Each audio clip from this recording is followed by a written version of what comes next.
Now, the next topic is dealing with the issue of food adulteration. Why we are discussing this particular topic of food adulteration? Because recently, from various corners of India, we have come up with food adulteration related instances. For example, in UP, you have adulteration instance with respect to Kuttu Atta, which is consumed during the Navratris. And we have milk adulteration from Andhra Pradesh, okay, wherein 15 people are critical after consuming the adulterated milk. This particular topic you can associate with GS paper 2, governance as well as regulatory bodies. Now, first and foremost, what we need to understand is what is food adulteration. So, food adulteration basically is a process of deliberately adding harmful, inferior and non-authentic substances to the original product. Why? Basically to bring down the cost of production or to increase the quantity. Now, under the Food Safety and Standard Act of 2006, the Food Safety and Standard Authority of India is there, which regulate the standards and it also enforces the food safety norms so that we can ensure safe food being supplied to the consumers. Now, this is the list of the food adulterants. Okay, for example, when it comes to milk, you have unhygienic water, chalk powder being mixed, soap water, hydrogen peroxide. This lead to food poisoning, heart problems, cancer, nausea, vomiting. Then in the oil, you have argemone seeds. Then in ghee, you have vegetable oils, animal body fats, okay, which can lead to anemia, enlargement of heart. Chili powder, instead of chili powder, they are giving us brick powder, sawdust, which can lead to stomach related problems. So you can just go through this particular list. It becomes important from prelims point of view. Now, what is the state of food adulteration in India? So last year, Delhi police seized nearly 6,800 units of adulterated ghee and sweet during the Diwali time. Spice contamination is something which is normal because we have faced backlash at the international level also. Various European Union nation, USA and Singapore, they have rejected the spices that we used to export to them because they have highlighted that there is presence of this ethylene oxide in the spices, especially the MDH and Everest spices, which we commonly use in Indian houses. They have rejected this. Then, if you go by Observer Research Foundation, they have pointed out that India records around 100 million cases of foodborne illness annual basis pay. This is leading to these many deaths, more than 1 lakh deaths. And if you go by the National Survey on Milk Adulteration, which was carried out in 2011, it revealed that 70% of the milk samples that were tested in India, they did not met the standard of food safety, which is outlined by Food Safety and Standard Authority of India. And this Maggi controversy, I'm sure you all would have heard, because Maggi used to claim that it does not contain monosodium glutamate. But when it was tested, it was found that it does have this monosodium glutamate. Now, why is this food adulteration persistent in India? First and the foremost problem is ineffective risk communication. Food Safety and Standard Authority of India come up with this maximum residual limits, okay, acceptable daily intake when it comes to, the pesticides or whatever element that could be used in a particular packaged food. But these technical terms are not understandable by a common public.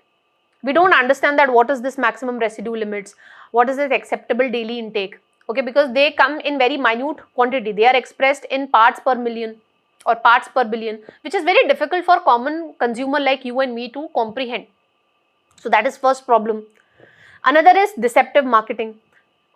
Recently there was a controversy with respect to lactogen also, that they are showcasing this thing that this is a healthy food for babies, but it has high sugar levels. Okay, so deceptive marketing is a thing because they highlight that this is a healthy superfood, but they are not following the guidelines given by the Food Safety and Standard Authority of India. Then we have a huge informal food sector. I am sure every one of you would enjoy having pani puri at a pani puri stall. But the problem is these informal street vendors, okay, which are providing you food, they are usually outside of the ambit of Food Safety and Standard Authority of India regulation. They don't usually follow the standard protocol, because when it comes to the formal sector, it is under the ambit of the Food Safety and Standard Authority of India. But the informal sector, the golgappa that you have, the pani puri that you have, the chaat that you have at the food corners, okay, they are usually unhygienic and they don't follow the standard guidelines.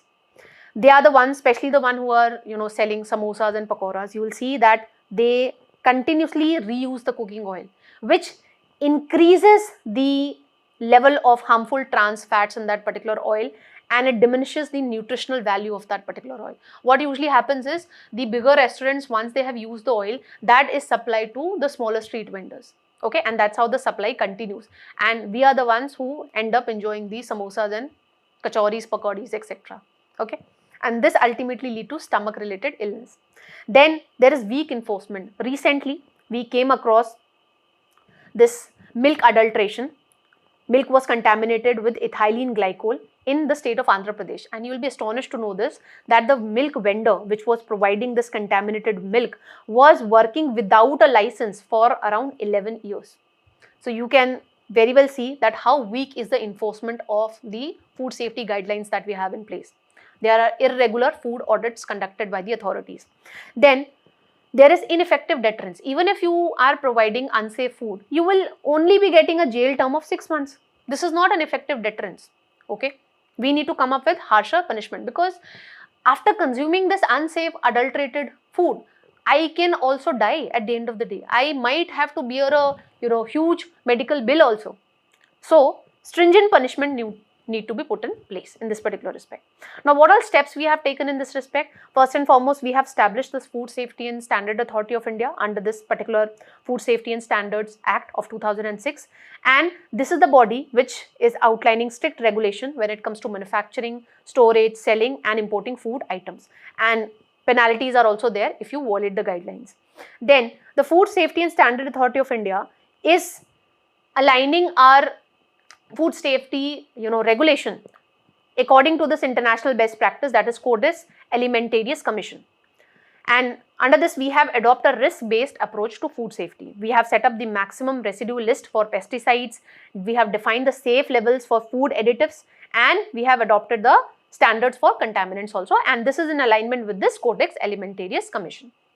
Okay, so we are following the best international practice.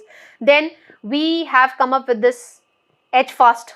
Okay, that is Hyderabad Food Adulteration Surveillance Team, which outlined the unit operational focus with an emphasis on tracking adulterated food. We have come up with a toll-free number also, okay, wherein you can report the instances. And we have also come up with the food safety on wheels, wherein we have deployed 305 mobile testing labs across 35 states and UTs for instant on-site adulteration check.